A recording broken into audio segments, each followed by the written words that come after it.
అందరికీ నమస్కారం అండి. ఈరోజు మనం ఈ వీడియోలో ఆర్టీఈ 2009 యాక్ట్కి సంబంధించి ఒక 50 ఇంపార్టెంట్ క్వశ్చన్స్ని ప్రాక్టీస్ చేద్దాం. సో ఇవి చాలా చాలా ఇంపార్టెంట్. ఎందుకంటే అసలు ఆర్టీఈ 2009 క్వశ్చన్ లేకుండా అసలు క్వశ్చన్ పేపరే ఉండదు. సో ఇది మీకు చాలా యూజ్ఫుల్ అవుతుంది. ఖచ్చితంగా 1 నుంచి 2 మార్క్స్ వచ్చే ఛాన్సెస్ ఉన్నాయి. కాబట్టి వీడియో చివరి వరకు స్కిప్ చేయకుండా చూడండి. మన ఫస్ట్ క్వశ్చన్ చూడండి. భారతదేశంలో ఉచిత విద్యా ఉద్యమం మొదట ఏ విధంగా ప్రారంభమైంది అని అడుగుతున్నాడు. ఏ. రాజా రామ్మోహన్ రాయ్ ప్రసంగం, B. Justice Venkata Chalamayya committee, C. Gopalakrishna Gokhale నిరసన, డి. హంటర్ కమిషన్ కు జ్యోతిరావు పూలే మెమోరాండం. సో ఏమడుగుతున్నాడు? భారతదేశంలో ఉచిత విద్యా ఉద్యమం మొదటగా ఏ విధంగా ప్రారంభమైంది అని అడుగుతున్నాడు. సో కరెక్ట్ ఆన్సర్ ఏంటో గెస్ చేసి కమెంట్ చేయండి. మన కరెక్ట్ ఆన్సర్ వచ్చేసి option D is the right answer.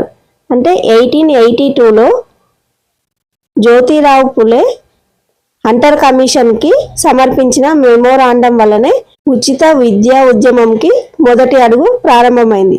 So మన కరెక్ట్ ఆన్సర్ వచ్చేసి option D is the right answer. Second question. క్రింది వాణిలో ఆర్టీఈ 2009కి సంబంధించి సరికానిది అని అడుగుతున్నాడు. Option A. పర్యవేక్షణ సమగ్ర శిక్ష అభియాన్ చూస్తుంది. Option B. ప్రారంభించిన మొదటి రాష్ట్రం ఉత్తరప్రదేశ్. Option C. ఈశాన్య రాష్ట్రాలకు నిధుల నిష్పత్తి 90:10. Option D. రాజ్యాంగంలో ఆర్టికల్ 14 మరియు 15కి లోబడి ఉంటుంది. ఇక్కడ ఏమడుగుతున్నాడు? ఆర్టీఈ 2009కి సంబంధించి సరికానిది అని అడుగుతున్నాడు. క్వశ్చన్ జాగ్రత్తగా చదవాలి. సో కరెక్ట్ ఆన్సర్ ఏంటో గెస్ చేసి కమెంట్ చేయండి. Option A. పర్యవేక్షణ సమగ్ర శిక్ష అభియాన్ చూస్తుంది అనేది కరెక్ట్ ఆన్సర్ అండి. ప్రారంభించిన మొదటి రాష్ట్రం ఉత్తరప్రదేశ్ అని ఇచ్చాడు, కానీ ఇది రాంగ్. ప్రారంభించిన మొదటి రాష్ట్రం ఏంటి? ఉత్తరప్రదేశ్ కాదు, రాజస్థాన్. ఆర్టీఈ 2009 ప్రారంభించిన మొదటి రాష్ట్రం రాజస్థాన్. ఈశాన్య రాష్ట్రాలకు నిధుల నిష్పత్తి 90:10 అనేది రైట్. రాజ్యాంగంలోని ఆర్టికల్స్ 14, 15కు లోబడి ఉంటుంది. ఇది కూడా కరెక్ట్ ఆన్సర్.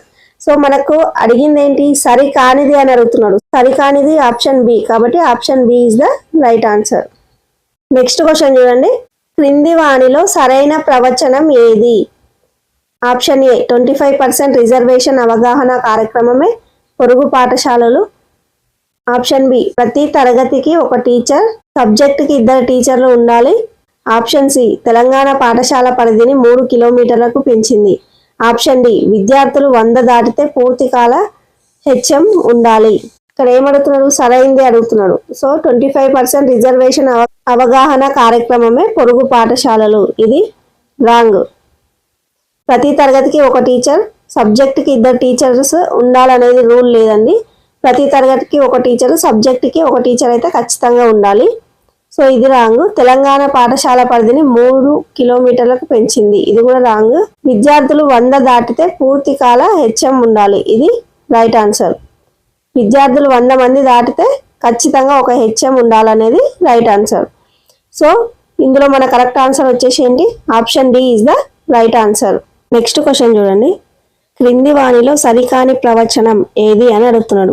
Option A. విద్యార్థులు 200 దాటితే నిష్పత్తి 1:40 ఉండాలి. Option B. 10 మంది విద్యార్థులు ఉంటే ఒక ఉపాధ్యాయుడు ఉండాలి. Option C. తాత్కాలికంగా తీసుకునేవారు వ్యాయామ వృత్తి విద్యా టీచర్లు. Option D. ప్రాథమిక స్థాయిలో పని దినాలు 200 రోజులు. సో ఇక్కడ ఏమడుగుతున్నాడు? సరి కానిది అని అడుగుతున్నాడు. సో విద్యార్థులు 200 దాటితే నిష్పత్తి 1:40. ఇది కరెక్ట్ ఆన్సర్. Option B. 10 మంది విద్యార్థులు ఉంటే ఒక ఉపాధ్యాయుడు ఉండాలి. ఇది రాంగ్ ఆన్సర్. ఎందుకంటే 60 మంది లోపల 60 మెంబర్స్ బిలో అంటే 60 మంది లోపు ఉంటే కనీసం 2 ఉపాధ్యాయులు ఉండాలి. సో ఆప్షన్ బి అనేది రాంగ్. తాత్కాలికంగా తీసుకునేవారు వ్యాయామ వృత్తి విద్యా టీచర్లు. ఇది కరెక్టే. తాత్కాలికంగా అంటే కాంట్రాక్ట్ బేసిస్ ఉంటారు కదా, టెంపరీ టీచర్స్. సో వాళ్ళన్నమాట. ప్రాథమిక స్థాయిలో పని దినాలు 200 రోజులు. సో ఇది కూడా రైట్ ఆన్సర్. మన రాంగ్ ఆన్సర్ ఏంటి? Option B. సో మనల్ని అడిగింది ఏంటి? సరికానిది. సో ఇక్కడ సరికానిది ఏంటి? ఆప్షన్ బి సరికానిది. సో మన కరెక్ట్ ఆన్సర్ వచ్చేసి option B is the right answer. Next question చూడండి. 2022 సవరణ ప్రకారం ప్రత్యేక అవసరాలు గల పిల్లలకు సంబంధించి సరికానిది అని అడుగుతున్నాడు. ఆప్షన్ ఏ 1 నుంచి 5 తరగతులలో ప్రతి 10 మంది దివ్యాంగులకు ఒక టీచర్ ఉండాలి. ఆప్షన్ బి 6 నుంచి 8 తరగతులలో ప్రతి 15 మంది దివ్యాంగులకు ఒక టీచర్ ఉండాలి. ఆప్షన్ సి ప్రతి టీచర్కు 4 పాఠశాలల కంటే ఎక్కువ ఉండకూడదు. ఆప్షన్ డి ప్రతి 30 మంది ప్రత్యేక విద్యార్థులకు ఒక టీచర్ ఉండాలి. సో ఇక్కడ ఏమడుగుతున్నాడు? సరికానిది అడుగుతున్నాడు. ఇక్కడ ఆప్షన్స్ చూడండి. 1 నుంచి 5 తరగతులలో ప్రతి 10 మందికి దివ్యాంగులకు ఒక టీచర్ ఉండాలి. ఇది కరెక్ట్ ఆన్సర్. 6 నుంచి 8 తరగతులలో ప్రతి 15 మంది దివ్యాంగులకు ఒక టీచర్ అనేది కూడా కరెక్ట్ ఆన్సర్. ఒక టీచర్కి 4 పాఠశాలల కంటే ఎక్కువ ఉండకూడదు. ఇది కూడా కరెక్టే. ప్రతి 30 మంది ప్రత్యేక విద్యార్థులకు ఒక టీచర్ ఉండాలి. ఇది రాంగ్. ఎందుకంటే ఇక్కడ చూడండి ఆప్షన్ ఏ బి 2 చూస్తే తెలిసిపోతుంది. 1 నుంచి 5 తరగతులు ఏంటి? ప్రాథమిక స్థాయికి 1:10. 1:10 ప్రాథమిక స్థాయికి ఉండాలి. 1:15 ఏమో హై స్కూల్కి ఉండాలి. అంటే మిడిల్ స్కూల్ అంటే 6th to 8th క్లాస్ వరకు 1:15 ఉండాలి. So option D is the wrong answer. So కాబట్టి ఇక్కడ మనం ఏమడుగుతున్నాడు? సరికానిది అడుగుతున్నాడు. సరికానిది ఏంటి? Option D. సో మన కరెక్ట్ ఆన్సర్ వచ్చేసి ఏంటి? Option D is the right answer.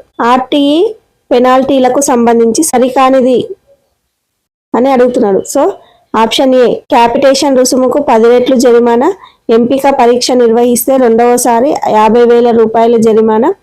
Option C గుర్తింపు లేకుండా పాఠశాలలు నడిపితే మొదటిసారి 1,00,000 రూపాయలు, గుర్తింపు లేకుండా రెండవసారి నడిపితే రోజుకు 2,00,000 రూపాయలు. సో ఏది సరికానిది? కరెక్ట్ ఆన్సర్ ఏంటో గెస్ చేయండి. క్యాపిటేషన్ రుసుముకు 10 రెట్లు జరిమానా, ఇది కరెక్ట్ ఆన్సర్. ఎంపిక పరీక్ష నిర్వహిస్తే రెండవసారి 50,000 రూపాయల జరిమానా, ఇది కూడా కరెక్టే. గుర్తింపు లేకుండా పాఠశాలలు నడిపితే మొదటిసారి 1,00,000 రూపాయలు కరెక్టే. గుర్తింపు లేకుండా రెండవసారి కూడా నడిపితే రోజుకు 2,00,000 అన్నాడు, కానీ ఇది రాంగ్ ఆన్సర్. రోజుకు 10,000 రూపాయల జరిమానా అవుతుంది.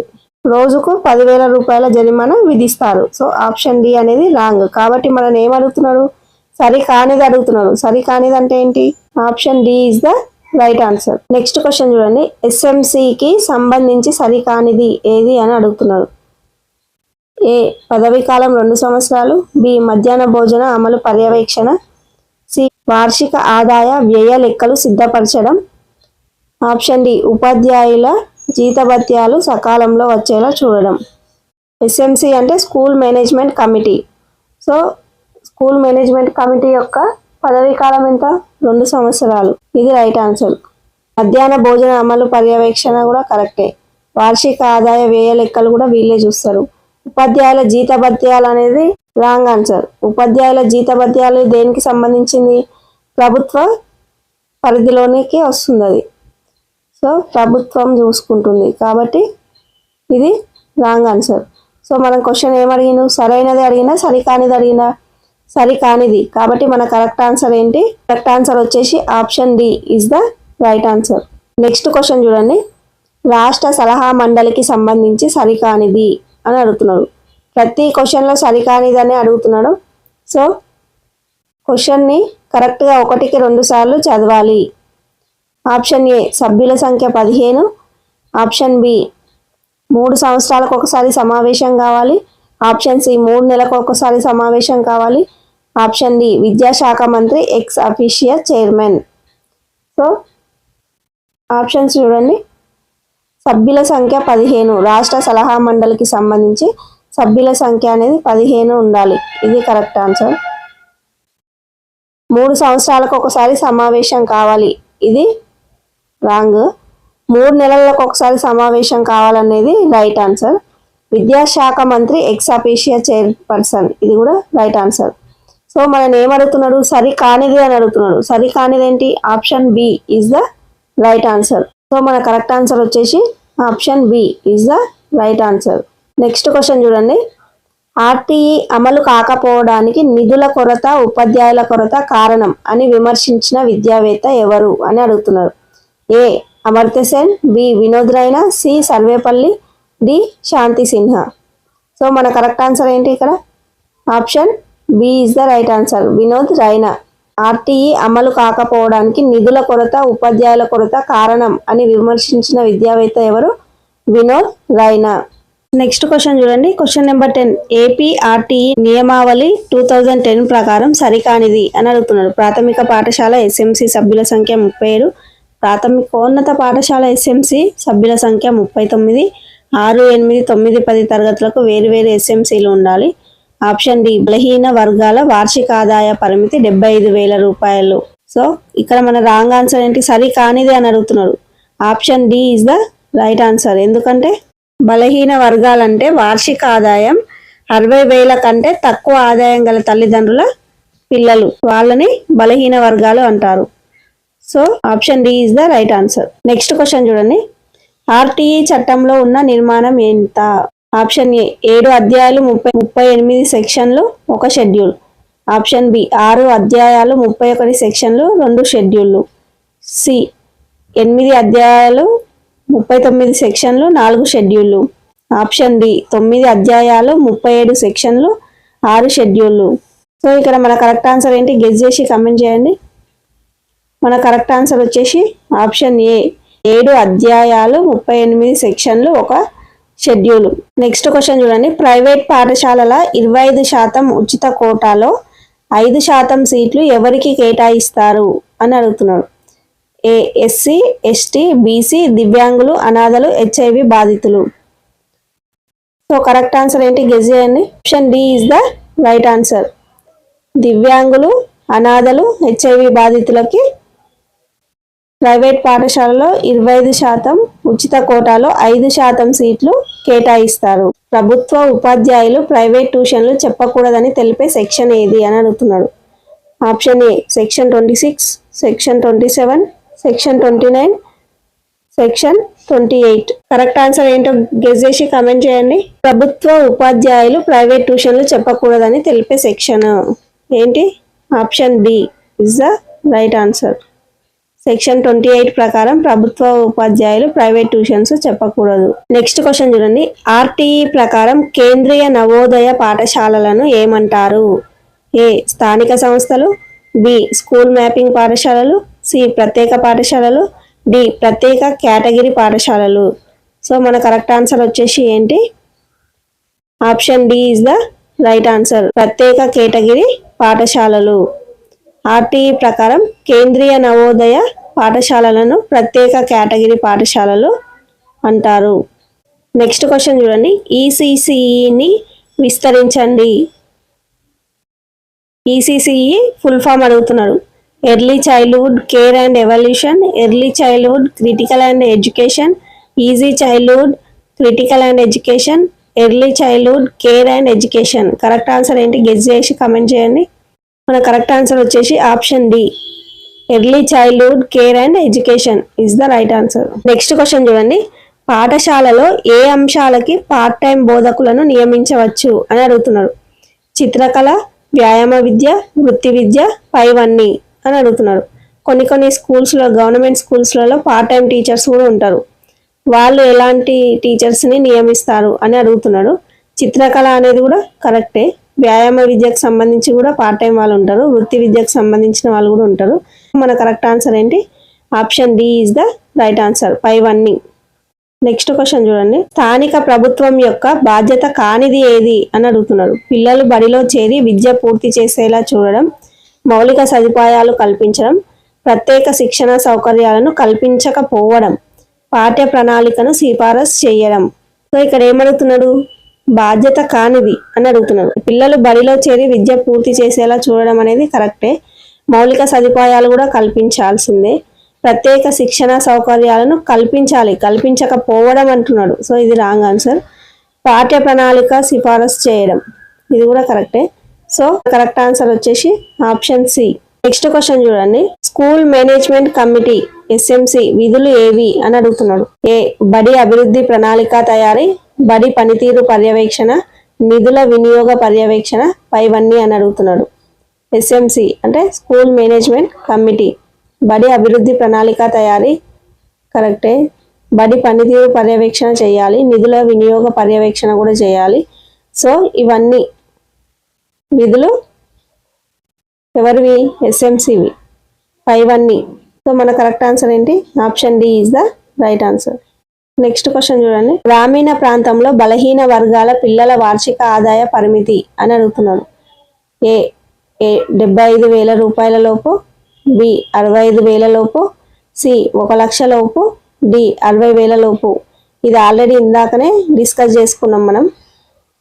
కరెక్ట్ ఆన్సర్ ఏంటి? గెస్ చేసి కామెంట్ సెక్షన్లో చెప్పండి. గ్రామీణ ప్రాంతంలో బలహీన వర్గాల పిల్లల వార్షిక ఆదాయ పరిమితి అంటే ఎంత లోపు ఉండాలి?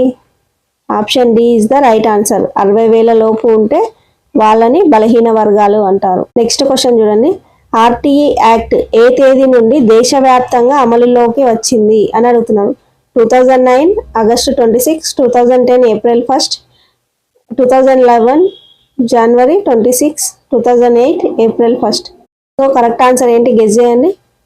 మన కరెక్ట్ ఆన్సర్ వచ్చి option B 2010 April 1. Next question చూడండి. ఉచిత నిర్బంధ విద్య ఏ రాజ్యాంగ ఆర్టికల్ ద్వారా లభిస్తుంది? ఇది కూడా చాలా చాలా ఇంపార్టెంట్. ఇందులో ఉన్న ప్రతి క్వశ్చన్ కూడా ఇంపార్టెంట్ అండి. ఉచిత నిర్బంధ విద్య ఏ రాజ్యాంగ ఆర్టికల్ ద్వారా లభిస్తుంది? Article 19, article 21, article 21A, article 45. Correct answer ఏంటి? ఆప్షన్ సి ఆర్టికల్ 21A ప్రకారం రాజ్యాంగంలో ఉచిత నిర్బంధ విద్య లభిస్తుంది. నెక్స్ట్ క్వశ్చన్ చూడండి. ఆర్టీఈ ప్రకారం ఉచిత విద్య పొందే పిల్లల వయస్సు ఎంత అని అడుగుతున్నాడు. 5 నుంచి 12 ఏళ్ళు, 6 నుంచి 14, 6 నుండి 18, 3 నుంచి 10. సో కరెక్ట్ ఆన్సర్ ఏంటి? ఆప్షన్ బి 6 నుంచి 14 సంవత్సరాలు. Option B is the right answer. Next question చూడండి. ఆర్టీఈ ప్రకారం పాఠశాలల్లో పిల్లలను శిక్షించడం అనేది ఏంటి అని అడుగుతున్నారు. ఆప్షన్ ఏ అనుమతి ఉంది, ఆప్షన్ బి హెచ్ఎం అనుమతితో చేయవచ్చు, ఆప్షన్ సి పూర్తిగా నిషేధం, ఆప్షన్ డి ఉపాధ్యాయులు ఇష్టం.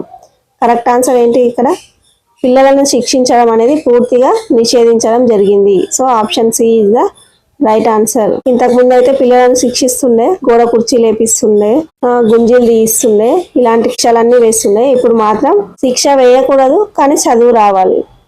కొట్టకూడదు, తిట్టకూడదు కానీ చదువు మాత్రం చదవాలి. అలాంటి రూల్స్ వచ్చేసినాయి ఇప్పుడు. నెక్స్ట్ క్వశ్చన్ చూడండి. ప్రైవేట్ పాఠశాలల్లో బలహీన వర్గాలకు కేటాయించాల్సిన సీట్ల శాతం ఎంత అని అడుగుతున్నాడు. 10%, 15%, 25%.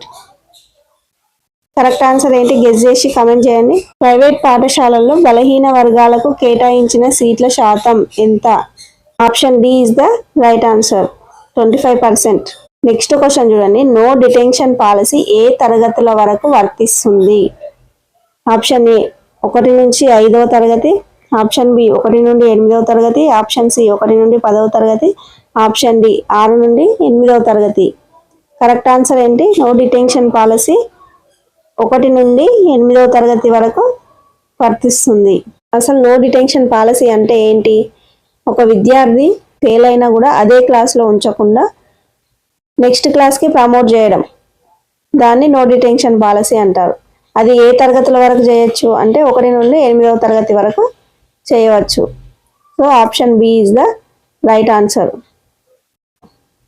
నెక్స్ట్ క్వశ్చన్ చూడండి. ప్రాథమిక పాఠశాలలకు కనీస పని రోజులు ఎంత అని అడుగుతున్నాడు. 150 days, 180 days, 200 days, 220 days. So correct answer ఏంటి? ఇది కూడా మనం ప్రీవియస్లో డిస్కస్ చేసుకున్నాం. Option C is the right answer. 365 డేస్కి మనకి ఎన్ని డేస్ ఉండాలి? ప్రాథమిక పాఠశాలలకి 200 రోజులు పని దినాలుగా ఉండాలి. Option C is the right answer. Next question చూడండి.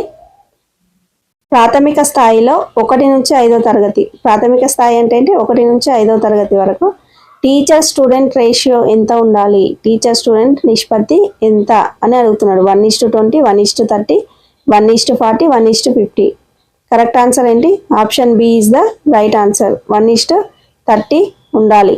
నెక్స్ట్ క్వశ్చన్ చూడండి. ఉన్నత ప్రాథమిక స్థాయిలో 6 నుంచి 8వ తరగతి టీచర్ స్టూడెంట్ నిష్పత్తి ఎంత అని అడుగుతున్నాడు. ఉన్నత ప్రాథమిక స్థాయి అంటే 6th to 8th క్లాస్ వరకు టీచర్ స్టూడెంట్ రేషియో అడుగుతున్నాడు. Option A 1:30, 1:35, 1:40, 1:45. కరెక్ట్ ఆన్సర్ ఏంటి గెస్ చేయండి.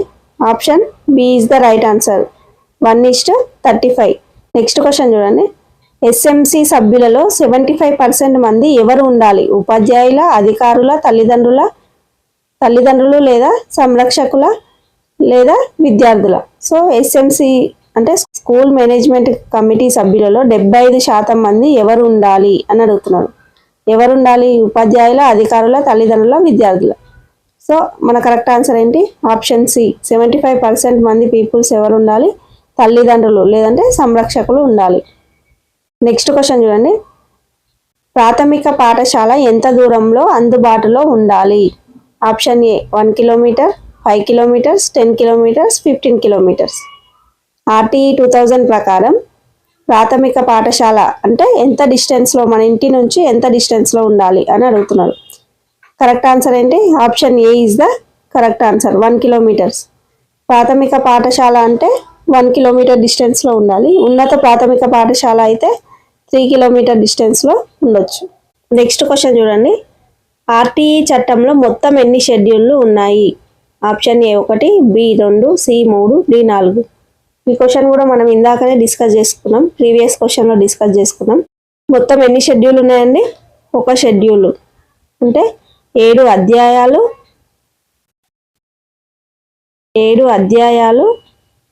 38 సెక్షన్లు, 7 అధ్యాయాలు, 38 సెక్షన్లు,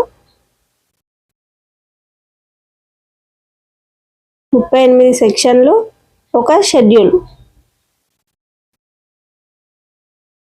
మొత్తం ఎన్ని షెడ్యూల్స్ ఉన్నాయండి? ఒక షెడ్యూల్. 7 అధ్యాయాలు, 38 సెక్షన్లు, ఒక షెడ్యూల్. సో కరెక్ట్ ఆన్సర్ ఏంటి? Option A is the right answer. Next question చూడండి. ప్రవేశం కోసం పత్రాలు లేవనే కారణంతో విద్యార్థిని నిరాకరించవచ్చా అని అడుగుతున్నాడు. ఆప్షన్ ఏ అవును, ఆప్షన్ బి అవసరమైతే చేయవచ్చు, ఆప్షన్ సి నిరాకరించకూడదు, నిషేధం, ఆప్షన్ డి హెచ్ఎం ఇష్టం. ఆర్టీఈ 2009 ప్రకారం గవర్నమెంట్ స్కూల్స్లో ప్రవేశం కోసం వెళ్తే అక్కడ పత్రాలు ఏమైనా లేకపోతే, అంటే వాళ్ళ దగ్గర ఏదైనా సర్టిఫికేట్స్ అడుగుతారు కదా, ఆధార్ కార్డ్స్ లేకపోతే ప్రీవియస్ స్కూల్ టీసీస్, ఇంకేమైనా బోనఫైడ్స్ ఇలాంటివన్నీ అడుగుతారు కదా. సో అడిగినప్పుడు అవి ఒకవేళ వాళ్ళ దగ్గర లేకపోతే, లేవు అనే కారణం చేత ఆ విద్యార్థిని నిరాకరించవచ్చా అని అడుగుతున్నాడు. దీనికి కరెక్ట్ ఆన్సర్ ఏంటి గెస్ చేసి కామెంట్ చేయండి. Option C is the right answer, నిరాకరించకూడదు.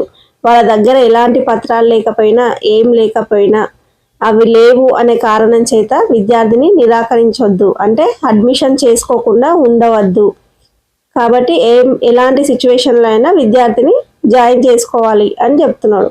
Next question చూడండి. ఆర్టీఈ చట్టం ఏ పాఠశాలలకు వర్తిస్తుంది అని అడుగుతున్నాడు. ప్రభుత్వ, ప్రైవేట్, ఎయిడెడ్, పైవన్నీ. ఆర్టీఈ చట్టం అనేది ఏ పాఠశాలలకు వర్తిస్తుంది అని అడుగుతున్నాడు. ప్రభుత్వ పాఠశాలలకు వర్తిస్తుంది, ప్రైవేట్ పాఠశాలలకు వర్తిస్తుంది, ఎయిడెడ్ పాఠశాలలకు కూడా వర్తిస్తుంది. So option D is the right answer. Option D is the right answer, పైవన్నీ. నెక్స్ట్ క్వశ్చన్ చూడండి. బడి ఈడు పిల్లలతో పని చేయించడం చట్ట ప్రకారం ఏంటి అని అడుగుతున్నాడు. ఆప్షన్ ఏ అనుమతించబడుతుంది, ఆప్షన్ బి శిక్షార్హం, ఆప్షన్ సి కొన్ని పనులకు ఓకే, ఆప్షన్ డి ఏది కాదు. సో ఇక్కడ మన కరెక్ట్ ఆన్సర్ ఏంటి? ఆప్షన్ బి శిక్షార్హం. అంటే బడీడు పిల్లలతో పని చేయించడం అనేది చట్ట ప్రకారం శిక్షార్హం, అంటే నేరం అని చెప్తున్నాడు. నెక్స్ట్ క్వశ్చన్ చూడండి. ఆర్టీఈ ప్రకారం విద్యార్థులకు ఉచితంగా అందేవి ఏంటి అని అడుగుతున్నాడు. భోజనం, పుస్తకాలు మరియు యూనిఫామ్, సి వసతి, D private tuitions. So correct answer వచ్చేసి ఏంటి? ఆప్షన్ బి పుస్తకాలు మరియు యూనిఫామ్ అనేవి ఆర్టీఈ 2009 ప్రకారం విద్యార్థులకు ఉచితంగా అందేవి. నెక్స్ట్ క్వశ్చన్ చూడండి. ఆర్టీఈ అమలును పర్యవేక్షించే జాతీయ సంస్థ ఏది అని అడుగుతున్నాడు. NCERT, NCTE, NCP, CR, CBSE. So correct answer ఏంటి గెస్ చేయండి. గెస్ చేసి కమెంట్ చేయండి. ఎన్సీఈఆర్టీ అంటే మనకు అందరికీ తెలిసిందే కదా, national council of educational research and training. NCERT national council of educational research and training. ఇది కేవలం దేనికి సంబంధించింది? ఆర్టీఈ ప్రకారం ఇది అకాడమిక్ అథారిటీకి సంబంధించింది, అంటే ఓన్లీ విద్యాపరమైన మార్గదర్శక సంస్థ మాత్రమే. ఎన్సిటిఈ అంటే national council for teacher education. NCTE అనేది ఏంటి? National council for teacher education. అంటే టీచర్స్కి ఉండే మినిమం క్వాలిఫికేషన్ని నిర్దేశించే సంస్థ అన్నమాట. ఫర్ ఎగ్జాంపుల్ ఏమనుకోండి, టెట్, డిఎస్సి, డిఎడ్ అంటే ఇప్పుడు డిఎస్సి రాయాలంటే ఏం క్వాలిఫికేషన్ ఉండాలి? టెట్ ఉండాలి, బిఎడ్ ఉండాలి, లేదంటే టీటీసీ ఉండాలి. ఇలాంటివన్నీ ఉంటాయి కదా రూల్స్. సో దానికి సంబంధించింది, అంటే టీచర్ ట్రైనింగ్ కాలేజెస్కి పర్మిషన్స్ ఇవ్వడం, ఆ కాలేజెస్కి గుర్తింపు ఇవ్వడం లాంటివి ఈ ఎన్సిటిఈ అనేది చేస్తుంది. ఎన్సిపిఆర్సి అంటే ఏంటి? National commission for protection of child rights, అంటే జాతీయ బాలల హక్కుల పరిరక్షణ కమిషన్. అంటే ఆర్టీఈ చట్టంలోని సెక్షన్ 31 ప్రకారం పిల్లలకు ఉచిత నిర్బంధ విద్యా హక్కులు అమలవుతున్నాయా లేదా అని పర్యవేక్షించే బాధ్యత ఎవరికి ఉంటుంది? ఈ ఎన్సిపిసిఆర్కే ఉంటుంది. నెక్స్ట్ సిబిఎస్ఈ అంటే central board of secondary education. ఇది కేవలం జాతీయ విద్యా సంస్థ బోర్డు మాత్రమే. ఆర్టీఈ అమలును పర్యవేక్షించే జాతీయ సంస్థ. Option C NCPCR is the right answer. CCE అనగా ఏంటి అని అడుగుతున్నాడు, అంటే సిసిఈ ఫుల్ ఫామ్ అడుగుతున్నాడు. Continuous and comprehensive evaluation, central child education, combined class evaluation, continuous course education. So correct answer ఏంటి? గెస్ చేయండి. Option A is the right answer, continuous and comprehensive evaluation. Next question చూడండి. ఎస్ఎంసిలో మహిళలకు కేటాయించిన కనీస స్థానాలు అని అడుగుతున్నాడు. 33%, 50%, 25%, 40%.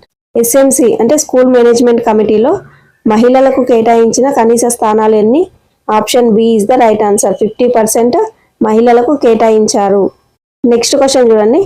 ఆర్టీఈ చట్టం ప్రకారం ప్రధాన లక్ష్యం ఏమిటి అని అడుగుతున్నాడు. బడులు పెట్టడం, ప్రతి ఒక్కరికి నాణ్యమైన ఉచిత ప్రాథమిక విద్య, పెద్దల విద్య, సాంకేతిక విద్య. సో ఆర్టీఈ చట్టం ప్రకారం, ఆర్టీఈ 2009 చట్టం ప్రకారం ప్రధాన లక్ష్యం ఏంటి? ప్రతి ఒక్కరికి నాణ్యమైన ఉచిత ప్రాథమిక విద్యను అందించడమే ఆర్టీఈ 2009 యొక్క ప్రధాన లక్ష్యం. సో మన కరెక్ట్ ఆన్సర్ ఏంటి? Option B is the right answer. Next question చూడండి. టీచర్ నియామక అర్హతలను నిర్దేశించే సంస్థ ఏది అని అడుగుతున్నాడు. ఈ క్వశ్చన్ మనము ఇందాకనే ప్రీవియస్ క్వశ్చన్లో డిస్కస్ చేసినాం. దీనికి ఆన్సర్ ఏంటి? కరెక్ట్ ఆన్సర్ గెస్ చేసి కమెంట్ చేయండి. టీచర్ నియామక అర్హతలను నిర్దేశించే సంస్థ ఏది? NCERT, UGC, NCTE, CBSE. Correct answer ఏంటి? Option C is the correct answer, NCTE, national council for teacher education. National council for teacher education. Next question చూడండి. కార్పోరల్ పనిష్మెంట్ అనగా ఏమిటి అని అడుగుతున్నాడు. ఏ శారీరక మానసిక దండన, ఆప్షన్ బి నైతిక బోధన, ఆప్షన్ సి తరగతి పరీక్ష, option D grading. Corporal punishment క్వశ్చన్లోనే ఆన్సర్ ఉంది మనకు. కార్పోరల్ పనిష్మెంట్ అంటే ఏంటి? దండననే కదా. So option A is the right answer, శారీరక మానసిక దండననే కార్పోరల్ పనిష్మెంట్ అంటారు. నెక్స్ట్ క్వశ్చన్ చూడండి. పిల్లల క్రమబద్ధమైన హాజరును ఎవరు పర్యవేక్షిస్తారు? Option A SMC, option B ఉపాధ్యాయుడు, option D head master, option D ప్రభుత్వం. కరెక్ట్ ఆన్సర్ ఏంటి? గెస్ చేసి కమెంట్ చేయండి. క్రమబద్ధమైన హాజరును ఎవరు పర్యవేక్షిస్తారు? Option A. సో ఎస్ఎంసిలో టీచర్స్ ఉంటారు, పేరెంట్స్ ఉంటారు, కాబట్టి అందరికి సంబంధించింది. పిల్లలు రెగ్యులర్గా రావాలంటే అందరి పాత్ర ఉండాలి. పేరెంట్స్ పాత్ర ఉండాలి, ప్లస్ టీచర్స్ పాత్ర కూడా ఉండాలి. కాబట్టి అందరూ ఎస్ఎంసిలో అందరు ఉంటారు, కాబట్టి option A is the right answer. Next question చూడండి. పాఠశాల ప్రమాణాలను వివరించే సెక్షన్ ఏది? Section 4, section 5, section 19, section 10. Correct answer ఏంటి? Option C is the right answer. Section 19 అనేది పాఠశాల ప్రమాణాలను వివరించే సెక్షన్. నెక్స్ట్ క్వశ్చన్ చూడండి. పాఠశాల గుర్తింపు నిబంధనలను తెలిపే సెక్షన్ ఏది అని అడుగుతున్నాడు. సెక్షన్ 18, 16, 20, 14. సో కరెక్ట్ ఆన్సర్ ఏంటి? Option A is the right answer. Section 18 అనేది పాఠశాల గుర్తింపు, రికగ్నిషన్ గురించి తెలుపుతుంది. నెక్స్ట్ క్వశ్చన్ చూడండి. ప్రైవేట్ బడులలో 25% పేద పిల్లల ఫీజులను ఎవరు భరిస్తారు అని అడుగుతున్నాడు. తల్లిదండ్రులు, ప్రభుత్వం, యాజమాన్యం, ఎన్జిఓస్. ఈ క్వశ్చన్ కూడా మనం ప్రీవియస్ క్వశ్చన్లో డిస్కస్ చేసుకున్నాం. సో ప్రైవేట్ పాఠశాలల్లో 25% రిజర్వేషన్ ఉంటుంది బ్యాక్వర్డ్ క్లాసెస్ వాళ్ళకి అని డిస్కస్ చేసుకున్నాం. సో అందులో ఇప్పుడు ఆ 25% ఫ్రీ ఎడ్యుకేషన్ ఉంది కదా, దాన్ని వాళ్ళ యొక్క 25% ఫీజుని ఎవరు పే చేస్తారు, ఎవరు భరిస్తారు అని అడుగుతున్నాడు. కరెక్ట్ ఆన్సర్ ఏంటి? Option B is the right answer. ప్రభుత్వమే భరిస్తుంది. నెక్స్ట్ క్వశ్చన్ చూడండి. స్పెషల్ ట్రైనింగ్ అనేది ఎవరికి అందిస్తారు అని అడుగుతున్నారు. RTE 2009 ప్రకారం స్పెషల్ ట్రైనింగ్ ఎవరికి అందిస్తారు? ఉపాధ్యాయులక, డ్రాప్ అవుట్ బయట ఉన్న పిల్లలక, తల్లిదండ్రులక, అధికారులక? RTE 2009 అంటేనే పిల్లల గురించి కదా. సో ఎవరికి అందిస్తారు? పిల్లలకి. ఉపాధ్యాయులక కాదు, తల్లిదండ్రులకు కాదు, అధికారులకు కాదు. సో మన కరెక్ట్ ఆన్సర్ ఏంటి? Option B is the right answer. Next question చూడండి. RTE చట్టం యొక్క మూల సూత్రం ఏంటి అని అడుగుతున్నాడు. ప్రవేశ పరీక్షలు నిర్వహించడం, పిల్లలకు ఉచిత ప్రవేశం మరియు బోధన, ఫీజులు వసూలు, కఠినమైన మూల్యాంకనం. కరెక్ట్ ఆన్సర్ ఏంటి? RTE చట్టం యొక్క మూల సూత్రం ఏంటి? పిల్లలకు ఉచిత ప్రవేశం మరియు బోధన. Option B is the right answer. మన లాస్ట్ క్వశ్చన్ చూడండి. RTE యాక్ట్ 2009 చట్టాన్ని రూపొందించింది ఎవరు? రాష్ట్ర ప్రభుత్వమా, కేంద్ర ప్రభుత్వమా, విద్యామండల, జిల్లా పరిషత్? గెస్ చేసి కమెంట్ చేయండి. Option B is the right answer. కేంద్ర ప్రభుత్వం. RTE 2009 యాక్ట్ని ఎవరు రూపొందించారు? కేంద్ర ప్రభుత్వం. సో ఇదండి మన ఇవాల్టి వీడియో. మీకు అర్థమైందని అనుకుంటున్నాను. సో మీకు గనక నచ్చినట్టయితే లైక్ చేయండి, ఖచ్చితంగా సబ్స్క్రైబ్ చేసుకోండి. ఇంకా మీ ఫ్రెండ్స్ కానీ ఫ్యామిలీ మెంబర్స్ కానీ టెట్ ప్రిపేర్ అయ్యే వాళ్ళు ఉంటే ఖచ్చితంగా షేర్ చేయండి. ఇంకా మన నెక్స్ట్ వీడియో దేని గురించి చేయాలో కమెంట్ చేయండి. ఖచ్చితంగా దాని గురించి డిస్కస్ చేసుకుందాం. Thank you for watching.